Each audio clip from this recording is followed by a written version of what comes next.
Hello and welcome to Houston RC's informational video on GL Racing's newest chassis and the scale bodies for that chassis, the Formula One from GL Racing.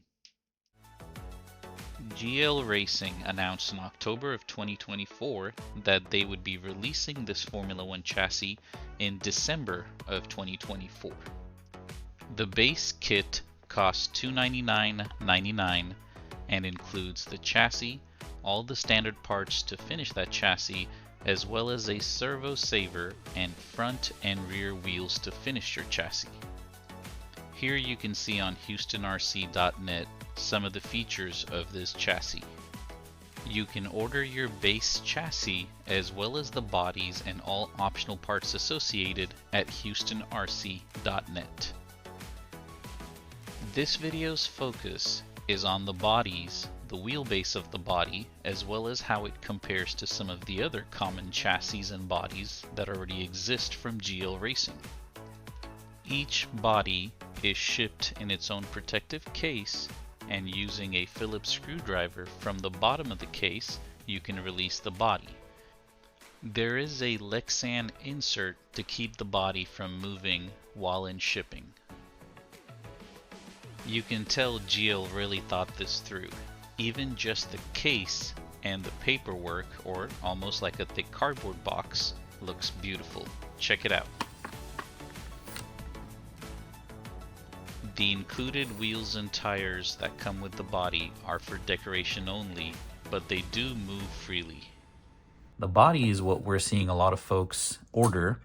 So I'm going to start to point out some really cool features. First of all, I don't think I have ever seen such a scale Formula One body in the last decade or so. I know in the past Kyosho had some really scale F1 chassis and bodies, but Mini Z Racing has kind of changed a little bit with stock touring and super stock cars basically running in Formula One.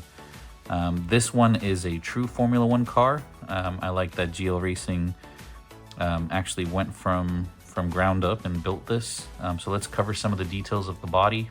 The wheels move, as you can see. Everything looks very scale. Let's start from the back to see some details. So you can see the rear wing. It's got the diffuser. We can see the rear brake duct. We can see the coke panel, the floor plans.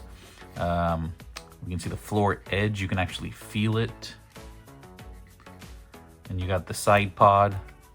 Floor fences are also detailed. They did not skip out on any of the details. Extremely detailed. The front nose, front wing, everything, as you can see, pretty detailed.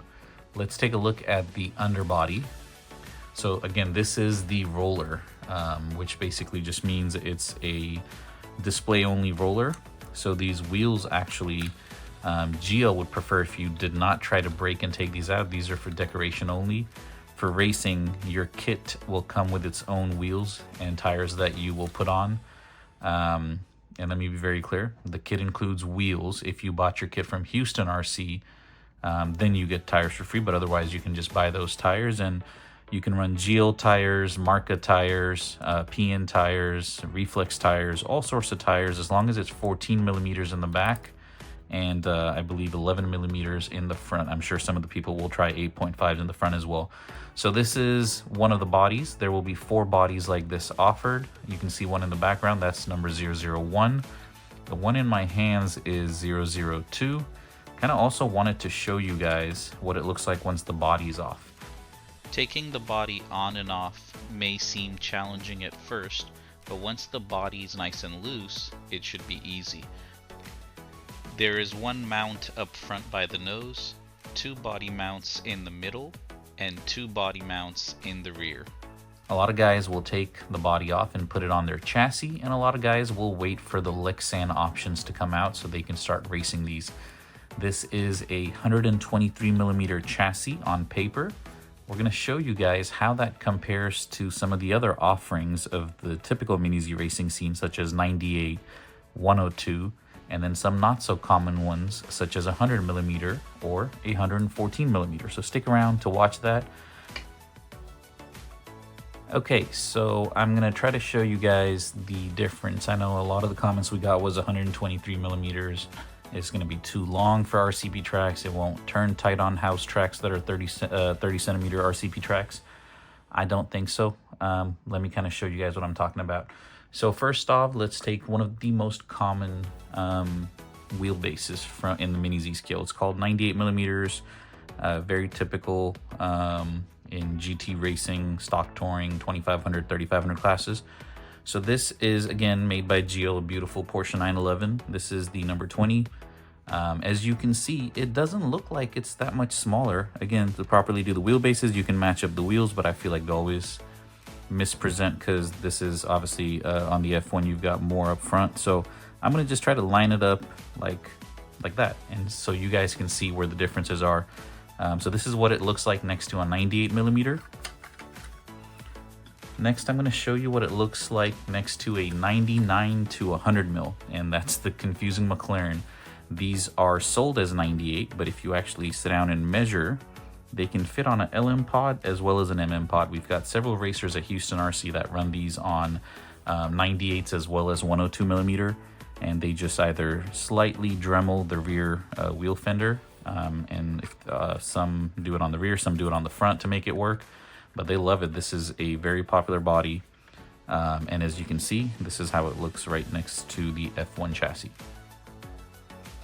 Next up, let's go to a 102 millimeter chassis, and I'm going to be honest, it's going to look very deceiving, but this is a true 102 body, but because the way it's built, again, it looks like it's the shortest. So this is the new LMP2 from GL Racing, which came out, I want to say, sometime around September, October. It's beautiful. So this is what it looks like next to the new Formula One chassis. Now I want to show you guys a 114 millimeter. These are not very common. We do have several folks that run them at Houston RC. This one is used. This car is actually, or this body is actually the 128 National LMP Championship winning body, so it is used. It does have scuff marks, but right now we're using it to show you how a 114 millimeter body looks next to the 123 millimeter. As you can see, it's not much bigger, if bigger at all. So I shouldn't say bigger, I should say longer. So it's not that much longer. I don't think there'll be any issues of them turning. We will be testing on a slightly larger club size track, so we may not run into the problems that you may run into on a very tight home track. But again, if you're playing at home, maybe pair it with the 2500 motor. Okay, if you have any questions, leave them in the comments, but that's just us showing what it looks like next to 98, 100, 102, and 114. This is the same chassis without a body, so you can see better. As a bonus, I'm going to show you guys something else as well. I'm going to show you guys the GLF1 body. This is an OEM from GL, and I want you to see when I lay out the parts, it doesn't look like it's any longer. So this is obviously the wing. The wing is actually pretty similar. So apologies for my hands getting in the way. In fact, my favorite part is when I compare the drivers. I feel like the driver of the GLF1 is a little chunkier than the modern driver. Of course, modern day drivers are slimmer and fitter, so that makes total sense. GL got it on scale perfectly. Modern driver versus the good old racers from the 70s and 80s that drank and partied before big races. So I'll kind of post that picture of, as well for the drivers, and if you have any questions, let us know. Again, while we did get the kit, I think it would be better if we talked about the body in a video, because the kit needs to be built. GL sent it with some nice options, including the one option I recommend everybody pick up, the brass chassis. So we will do another build video, or at least a video of it running on a track. I know when GL posted it, there were some people that accused them of speeding up the video. I don't think that was an accurate assessment. These are the wheels you get, by the way. While we're here, might as well show you the wheels. And the wheels are kind of unique. The fronts, I believe, are axle-based two-wheel drive, and then the rears are all-wheel drive based.